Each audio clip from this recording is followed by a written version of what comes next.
We need to make sure everyone is aware of what needs to be done to achieve the outcomes needed in construction.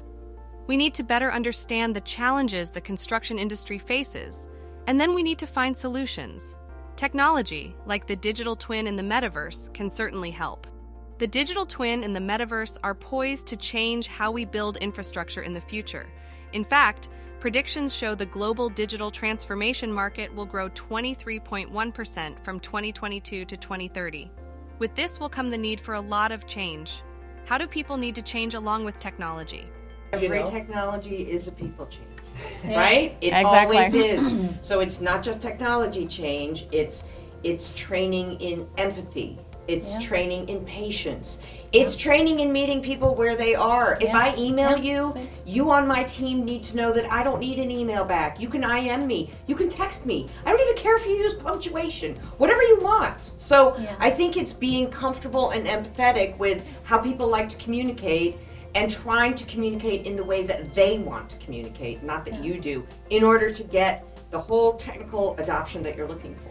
And the way we do that with our managers, I do believe, is giving them confidence. Yeah. Giving them, because people, from a place of fear, people overmanage, micromanage, they force people into their way of doing things, and it usually comes from a place of lack of confidence in that, like in themselves, in what they will be measured on and what will happen for them.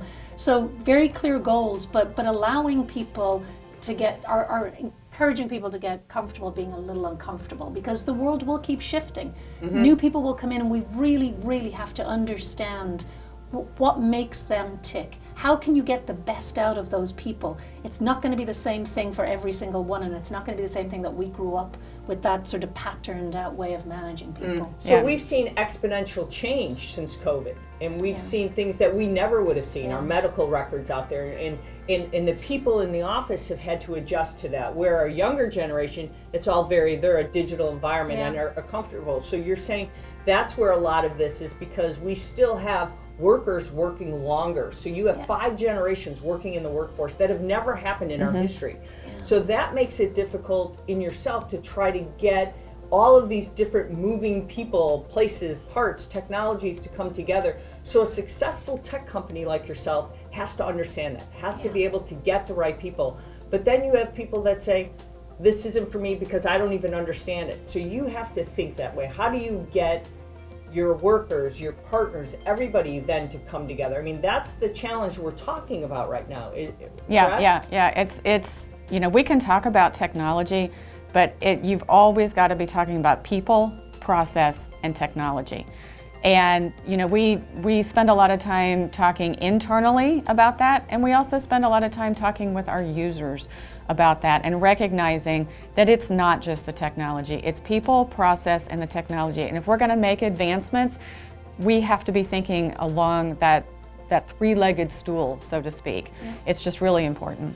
Yeah, I write about people, process, technology all the time. We always leave one out because we're always advancing so fast that we forget about that. But it's just something I think you can't leave it out. But I think right now, trying to get everyone to understand in their mindset of where they are. But I kind of look at this right now and say, in your world, as you look at all this, you have to focus on certain things, and you can't focus on everything all at once.